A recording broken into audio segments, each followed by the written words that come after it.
our beloved Boss Mike Cervera. Okay, ramin muna natin tong video kay Joshua Corpus. Oo. Ha? Okay, pasok. Question po yan. Sinabi ko na ngayon lamang minomodernize really at pinagaganda ang train system sa ating bansa. Sa mga naghahanap ng mga ginagawang mga trabaho, ginagawang proyekto ng administrasyon ni Pangulong Bongbong Marcos, mga kababayan, isa ito. Ng ating mahal na Pangulong Ferdinand Bongbong Marcos. No? But on a bigger scale, tingnan po natin at isipin natin, may ginagawa sila sa sa LRT, LRT1, LRT2, no? They're adding new lines. They're modernizing the LRT and they're minomodernize yung mga LRT natin. So hindi na lang LRT1, LRT2 at LRT3, mga kababayan, kundi madadagdagan pa yan at pinagaganda pa lalo, mga kababayan. At nagkakaroon na rin tayo tulad ng tinalakay natin ng mga nakarang araw na ang Kamay-Nilaan ay magkakaroon na ng mga tren sa ilalim ng lupa. Mga kababayan, pakinggan nyo maigi ito. Itong ating video pinapakita. Pasok. Expanding the LRT. No? Pinalalawak nila ang reach ng LRT. Number 1. Number 2, yung MRT. May mga proposals. In fact, they're constructing na new lines sa MRT. Number 3. Mga kababayan, inumpisan na po, kino-construct na po. Kamakailan lang natapos nga yung yung sa may from Manila papuntang Cavite, mga kababayan.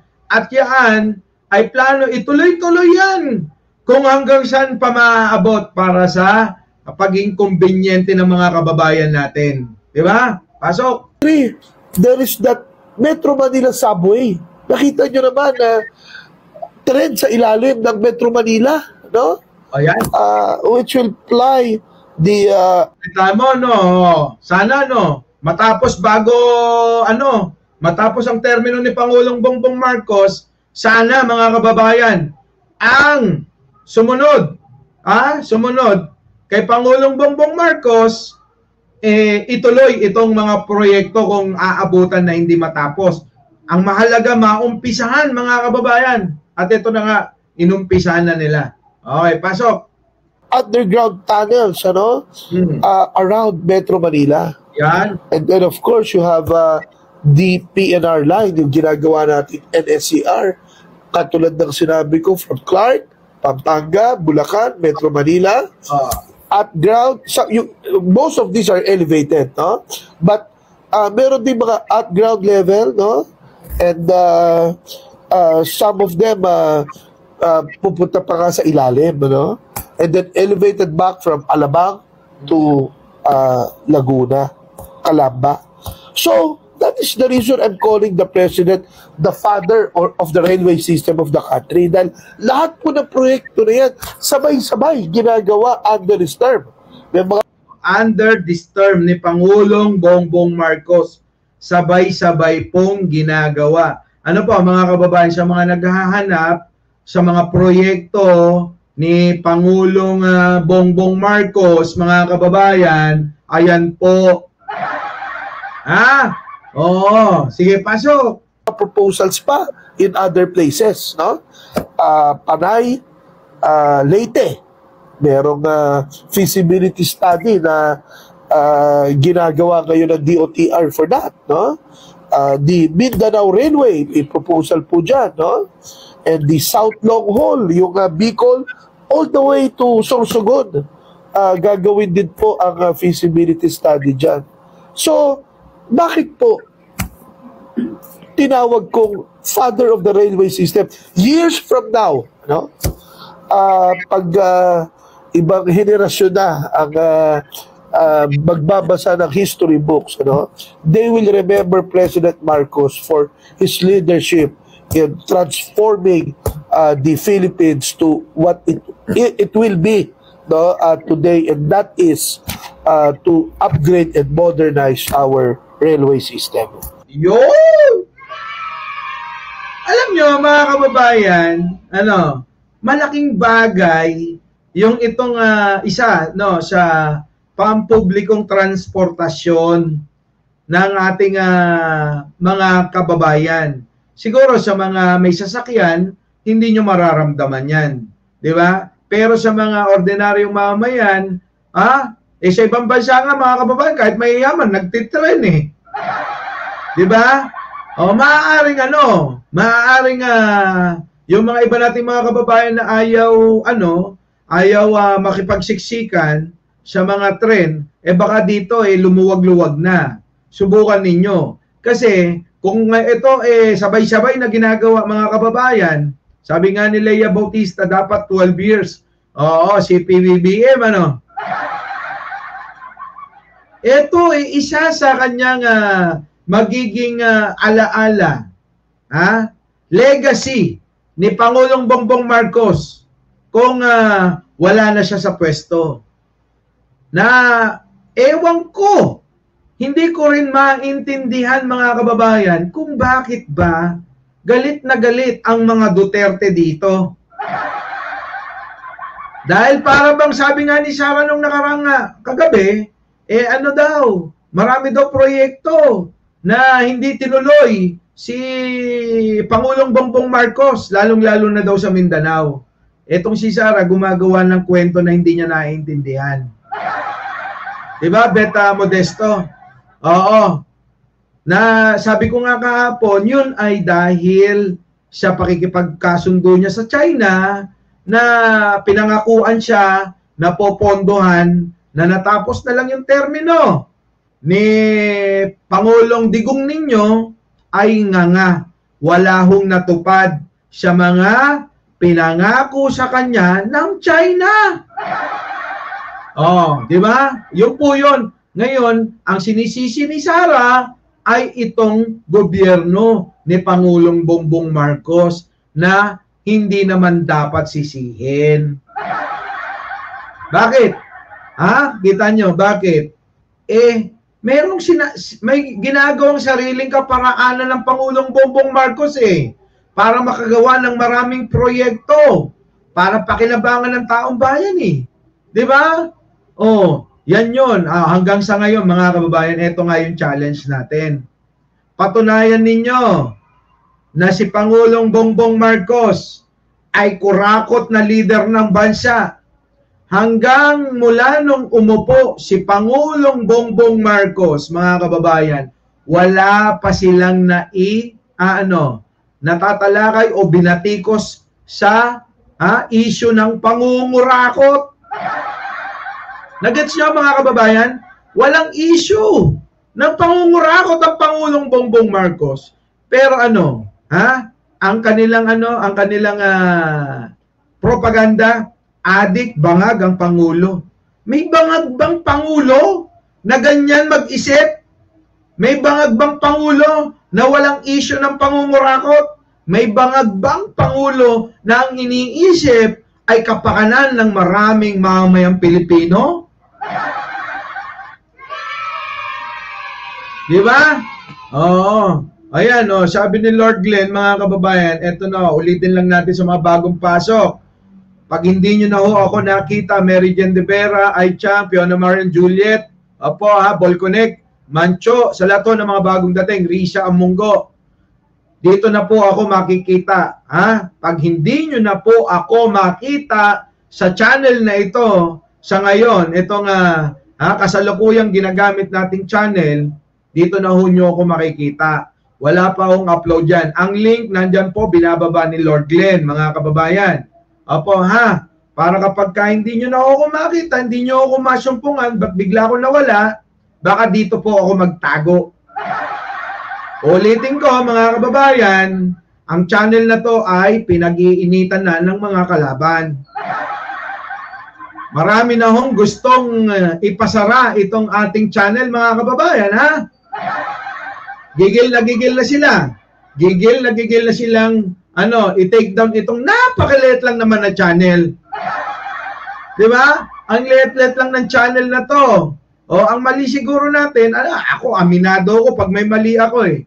Ang mali ko lang yung siguro paggamit-gamit ko ng mga video nila, mga kababayan, na binibigyan natin ng reaksyon dahil gusto nating itama. Maliwanag mga kababayan na ayan po, binababa lang ni Lord Glenn. Opo, yun. Tuloy natin itong magandang plano, Pangulo. Sir, follow-up question, sir. Sa tingin niyo, sir, sa tingin niyo masasabi niyo pag natapos po itong project ng TENA na to, is this a big game changer sa Pilipinas? Definitely. Game changer po yan. Two things that will happen.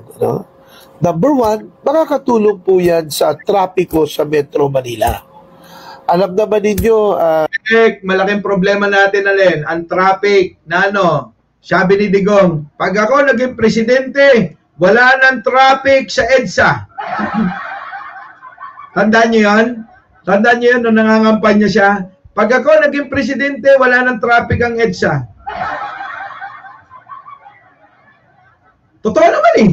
Nagkaroon ng pagkakataon na walang traffic. Bakit? Ikulong mo ba naman lahat ng tao sa bahay? Ikulong mo ba? Di ba? I-lockdown mo ba naman ang mga tao eh? Di ba mga kababayan? O di, walang traffic talaga. Pero hindi po. Hindi naman natupad na nagkaaroon talaga ng talagang yung walang traffic ang EDSA. Hanggang sa ngayon eh. Di ba? Traffic pa rin eh. Kaya nga gumagawa ng kaparaanan. Ang gobyerno ni Pangulong Bongbong Marcos, ito na nga tinatalakay, na na sana matapos bago mawala si Pangulong Bongbong Marcos sa Malacanang. At sana mailuklok natin yung magmamalasakit at magtutuloy ng lahat ng proyektong ito kung sakasakali man na hindi matapos. Thank you naman po sa lahat mga nag-subscribe sa bago nating channel na wala pang video. There's a study na daily ang nawawala sa Philippine economy is something to the tune of 4 to 5 billion pesos. Yung study po na yan, it was made by JICA, independent study by financial institutions. So, makakatulong po kung maiibsa natin ang trapiko. Number one. Number two, makakatulong tayo sa paghihirap ng mga kababayan natin. Abay, madaling araw pa lang, umaalis na yan, bumabiyahe, hating gabi nakakauwi. Kung makakatulong kung tayo maibsa ng paghihirap ng ating mga kababayan, malaking bagay po yan. And number three, di lang malaking bagay. Sobrang laking bagay niyan. Sobrang laking bagay. Pero nyo ganito ang mga kababayan natin, may mga taga Bulacan na pumapasok sa Metro Manila. Tama, di ba? May pumapasok sa Metro Manila na ang nangyayari mga kababayan, imbis na makauwi yan o makapasok na maaga, vice versa, nauubos yung oras sa traffic. Imbis na ikaw, ang ginagawa nila, makapagpahinga ng maayos, kasama ang pamilya, yung oras na ginugugol sa traffic, ilaan sa pamilya, mga kababayan, ang nangyayari, nauubos sa traffic. Diba? Ang laking bagay niya sa lahat ng mga Pilipino. Imbis na yung ginugugol o nauubos na oras sa traffic, ipahinga o ilaan sa pamilya, nawawala dahil sa traffic. Ngayon po mga kababayan, dahil sa ating Pangulo, ginagawa ng kaparaanan lahat yan para masolusyonan itong traffic na talagang isa sa nagpapahirap sa ating mga kababayan, sa ating lahat ng Pilipino. Di ba? Zipline na lang. Cable car daw, sabi ni Manny Pacquiao. Yun daw ang solusyon, cable car. Pasok! Ito yung game changer eh. No? Ito yung favorite ko sa lahat. No? It will help in decongesting metro. Ay, nandyan na yung kaibigan natin, si Alden Romero, ha? Oo, kaibigan na natin yan. Alam nyo, sa totoo lang, si Alden Romero lang yung ano, no? Yung maayos na nagko-comment dyan. Yung bang, tama yung ano, yung sabihin yung mga opinion, pananaw. Di ba? Huwag yung kung ano-anong mga salita na hindi kaaya-aya. Di ba? Tapos kapag ginantihan, di ba, Win Montero, kapag ginantihan, pabiktim na. Pasok! Metro Manila, no? Pwede na tayong tumira outside of Metro Manila. Yan. We can live in, the South. Ano pa? Ang laki, di ba? Naging ano yan eh, domino. Yung epekto na positibo. Domino ang epekto, pero positibo ang resulta. Bakit? Hindi na magsisiksikan ang mga tao dito sa Metro Manila dahil madali nang bumiyahe, pumunta, pumasok, o ano pa mang mga interest ninyo. Kung saan mang dako ng Pilipinas dito sa Luzon, mga kababayan, maging sa karatig na mga probinsya papuntang Visayas, o sana hanggang Mindanao, magawa ng solusyon ni Pangulong Bongbong Marcos, abay napakalaking bagay ng lahat ng yan. Diba? Sige, pasok. Or we can live in the North. Nakita nyo naman yung NLEX at saka yung NCTEX. Marami pang area doon pwedeng tirhan. Doon na kayo titira mga kababayan natin, sasakay ng tren. Totoo yan, ha? Pansinin ninyo, pag bumiyahe kayo sa South, sa North, makikita nyo ang daming bakanting lote. Di ba? Matutuwa naman ngayon ulit yung mga dyan, yung mga may maluluwag na mga lupa pa dyan. Baka gusto nyo nang gawing pabahay yan, o kaya di ba? O kaya i-develop nyo na.